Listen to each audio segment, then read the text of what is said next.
I surveyed more than 1,000 toxic workplace survivors, and what I found out will shock you. A few months ago, I quietly launched my toxic job quiz. The main reason I did it was to help you better understand your toxic workplace experience and get guidance on how you can actually get over it. But in the process, something else happened. For years, I have complained about the lack of research on toxic workplaces and the effects they have on you. But through this survey, I created a data set. When I began analyzing the data, some of it was exactly what I expected, but some of it is shocking. In this video, I'm going to share 5 shocking confessions my toxic job survey revealed. The first confession the data revealed is something I didn't even intend to analyze. I included it as a warm-up question, but when I reviewed the data, I realized the question accidentally revealed something alarming. Your toxic job is living in your head rent-free indefinitely. While most of the responses I received are from people who have left their toxic workplaces within the last 12 months, I originally had this as an open text area.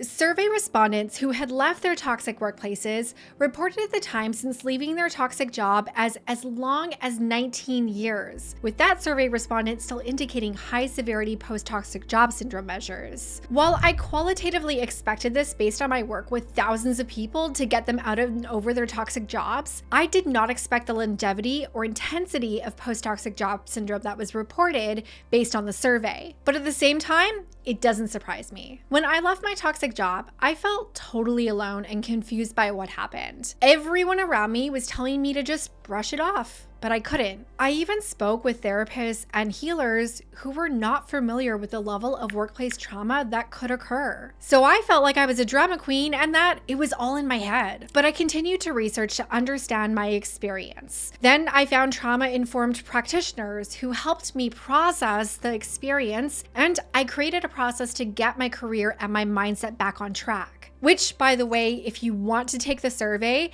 and find out if you are experiencing post-toxic job syndrome, plus get recommendations on how to actually get over your toxic job, you can go to toxicjobquiz.com. The thing is, workplace trauma is trauma, and trauma doesn't heal itself. When post-toxic job syndrome is left unchecked, it has an enormous impact on your career and your life. It's kind of like a leaky faucet. At first, you think you can live with the drip, drip, drip. Throw on a pair of headphones and turn the TV up and you can drown out the sound, but it's still dripping. And over time, it does damage. That damage might not even be contained to just the sink. It spreads elsewhere, becoming more complex and more expensive to fix. Even once you do fix the sink, you realize the way that you adapted to coexist with the dripping has become a habit. You've also become hyper aware of dripping. You might even hear it when nothing is dripping at all. You frequently check the sink to make sure it's okay, which brings me to the next shocking confession revealed in my toxic workplace survey. This is something no one admits to publicly,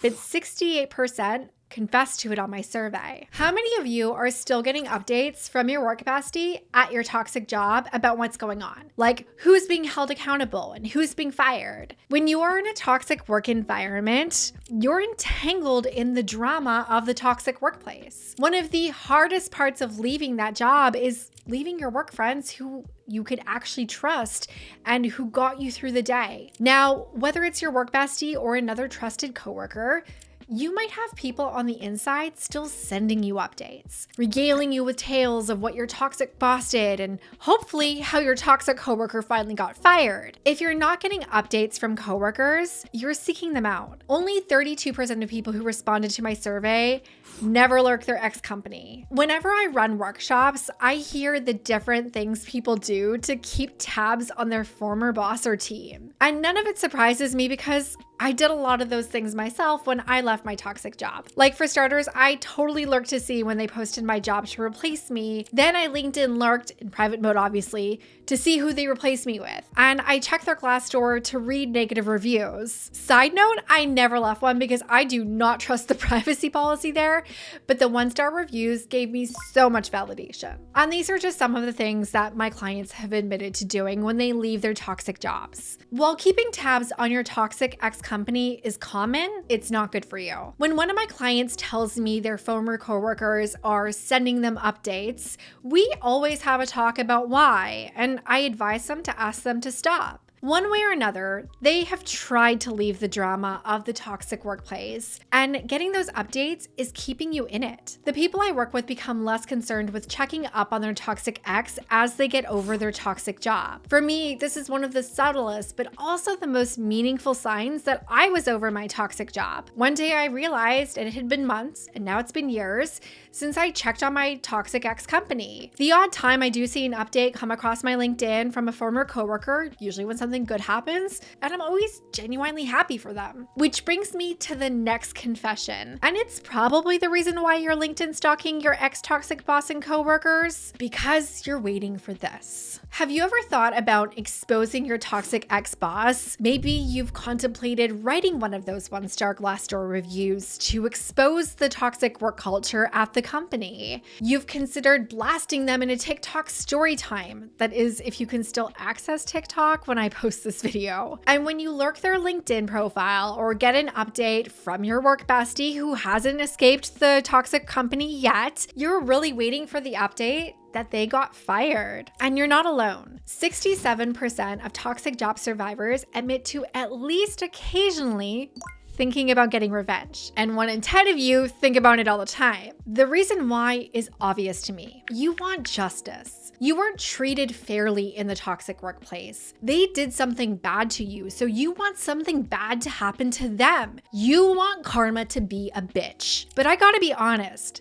this wasn't a toxic job. I worked at this one company that had the most toxic person I ever encountered. A wild number of former coworkers have reached out to me to talk about how toxic this person was and how extreme their situation was. Of course, that super toxic person, let's call them Avery, had endeared themselves with their boss, who was at a very senior leadership level. Avery mostly bullied and tortured their team members and other entry-level team members that were on other teams. So basically, people that didn't have access to their boss. Now, my parting shot when I left the company was staging them to be exposed, which I'm proud of, but it's a tale for another time. And when I got a text from my work bestie to tell me that Avery had been fired, I gotta admit, it brought me a little bit of joy that karma had done its job. But for the people Avery harmed, the firing made no difference. The damage Avery caused had been done. That's why I generally advise against the online reviews. I've read horror stories of them triggering lawsuits, making the whole situation worse. Now, if you daydream about suing your toxic ex company or filing claims, if you have one, go for it. Of course, I'm not a lawyer and this isn't legal advice, but you also need to be aware that this process is long, and while it may provide validation, at the end, it will not heal you. Revenge will not get you over your toxic job. Even if you exposed your toxic boss,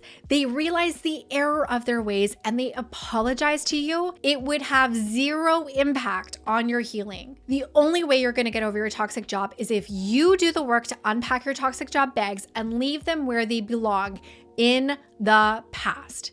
Which is something I can help you do, however I digress. Because we need to get back to the next shocking confession of toxic workplace survivors.